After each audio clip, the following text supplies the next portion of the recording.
चलिए हम लोग देखते हैं प्रकाश का अपवर्तन। प्रकाश का अपवर्तन क्या होता है, जैसे मान लीजिए कि हम दो माध्यम ले लिए, ठीक। एक हम ले लिए वायु, जिसको कहेंगे विरल,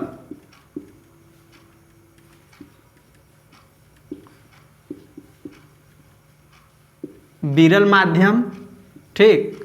और एक ले लिए हम कांच, जिसको कहेंगे संघनन माध्यम।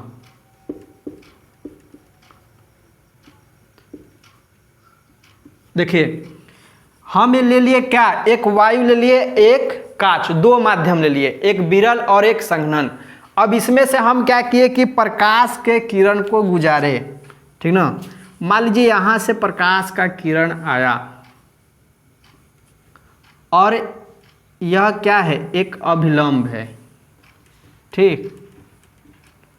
यह क्या है, अभिलंब। तो किरण जो आती है इसको बोलते हैं आपतित किरण।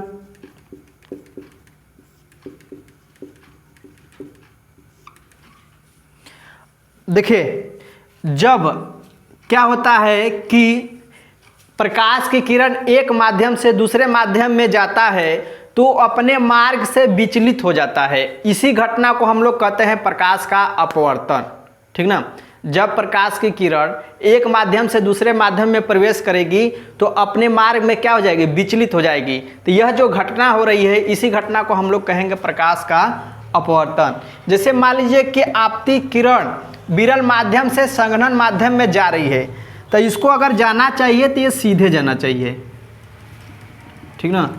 तो ये सीधे नहीं जाएगी, अपने मार्ग से क्या हो जाएगी, विचलित हो जाएगी। क्या हो जाएगी, विचलित, ठीक ना। इसको जाना चाहिए सीधे, लेकिन अपने मार्ग से क्या हो जाएगी, विचलित हो जाएगी। तो इसी घटना को हम लोग कहते हैं प्रकाश का अपवर्तन। और इसको आप लोग ध्यान दीजिएगा कि अगर विरल माध्यम में से संघनन माध्यम में प्रवेश करेगी तो ये अपने अभिलंब की ओर झुक जाएगी। ये अभिलंब इसका है, क्या करेगी, अपने अभिलंब की ओर झुक जाएगी। अगर मान लीजिए यही उल्टा रहे, आपका ऊपर रहे क्या, संघनन, क्या रहे, संघनन माध्यम रहे, और नीचे विरल माध्यम रहे, तो अगर इधर से प्रकाश आएगी, इधर से प्रकाश आएगी तो ये आपका अभिलंब है।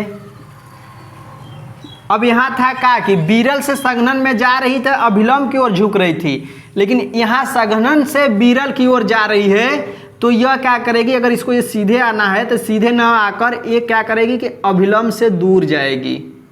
क्या करेगी, अभिलंब से दूर जाएगी। जब संघनन से विरल में जाएगी तो अभिलंब से दूर हटेगी, और जब विरल से संघनन में प्रवेश करेगी तो क्या करेगी कि वह अभिलंब की ओर झुक जाएगी। और इस वाले किरण को बोलते हैं अपवर्तित किरण, अपवर्तित किरण, ठीक। तो प्रकाश का अपवर्तन यह कहता है कि जब प्रकाश की किरण एक माध्यम से दूसरे माध्यम में प्रवेश करती है तो अपने मार्ग में विचलित हो जाती है। इस घटना को प्रकाश का अपवर्तन कहते हैं। प्रकाश के अपवर्तन के अब हम लोग देखेंगे नियम। अब हम लोग देखेंगे प्रकाश का अपवर्तन का नियम, प्रकाश के अपवर्तन का नियम। देखिए यहाँ आप क्या है, प्रकाश के अपवर्तन के नियम, जो प्रकाश इधर से आ रहा है इसको आपतित किरण बोलते हैं, और जो विचलित हो रहा है उसको अपवर्तित किरण बोलते हैं, ठीक। और जो अभिलंब है और आपतित किरण के बीच के कोण को हम लोग क्या बोलते हैं, आपतन कोण। और अभिलंब और अपवर्तित किरण के बीच को, जिसको R से डिनोट करते हैं, इसको हम बोलते हैं अपवर्तन कोण, ठीक। और इस बिंदु को हम लोग बोलते हैं आपतन बिंदु। अब बीच में आपका अभिलंब है, एक विरल माध्यम है, एक संघनन माध्यम है, ठीक। विरल माध्यम में आप लोग ले लीजिए वायु, और संघनन माध्यम में कांच ले लीजिए। और इधर देखिए, अब प्रकाश के अपवर्तन का फर्स्ट नियम यह कहता है कि आपतित किरण जो किरण यहाँ से आ रही है, और अपवर्तित किरण जो ये अपवर्तित हो रही है दूसरे माध्यम में, तथा आपतन बिंदु जो ये बिंदु है, इसी बिंदु को कहते हैं आपतन बिंदु। अभिलंब जो ये अभिलंब है, यहाँ से जो ये अभिलंब है, ठीक, अभिलंब तीनों एक ही तल पर स्थित होते हैं। तीनों क्या होते हैं कि एक ही तल पर क्या होते हैं, स्थिर होते हैं। यह क्या है, प्रकाश के अपवर्तन का फर्स्ट नियम।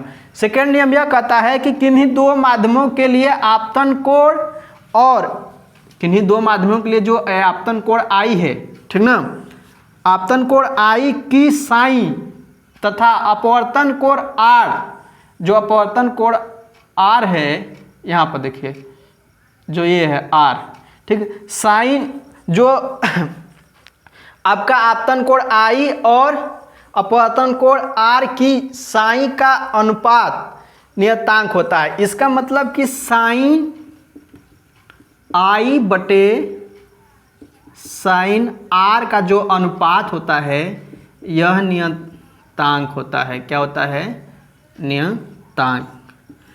इसी को हम लोग बोलते हैं स्नेल का नियम। क्या बोलते हैं, स्नेल का नियम। तो हम लोग अब देख चुके हैं प्रकाश का अपवर्तन और प्रकाश के कितने नियम होते हैं ये भी देख लिए। और स्नेल का नियम, स्नेल का नियम क्या होता है, साइन आई बटे साइन आर। आई क्या है, अपवर्तन कोण है, अरे आपतन कोण है, और आर क्या है, अपवर्तन कोण, ठीक। तो साइन आई और साइन आर का जो अनुपात होता है एक नियतांक होता है, ठीक। इसी को स्नेल का नियम भी कहते हैं।